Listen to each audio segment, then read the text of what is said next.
এই জাদুবিদ্যা সত্য।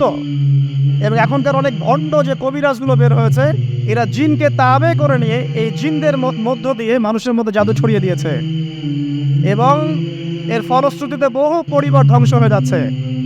এই জাদুবিদ্যা সত্য।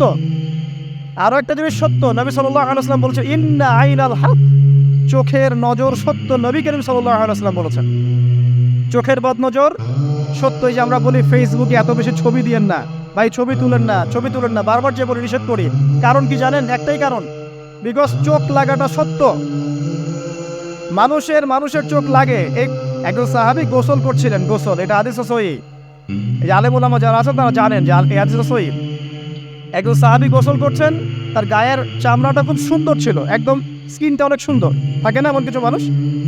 আচ্ছা, এখন আরেকজন সাহাবী এই গোসল দেখছেন দূর থেকে, দেখে বলছেন যে কি চমৎকার তার শরীরের রংটা, যেন কুমারী নারীর মতো।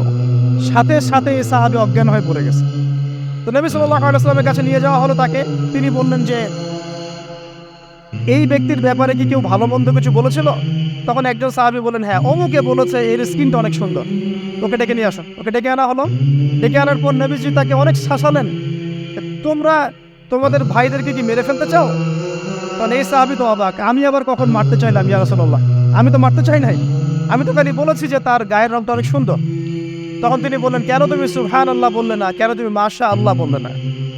যখন মাশাআল্লাহ বলবেন, সুবহানাল্লাহ বলবেন, নজরটা লাগবে না।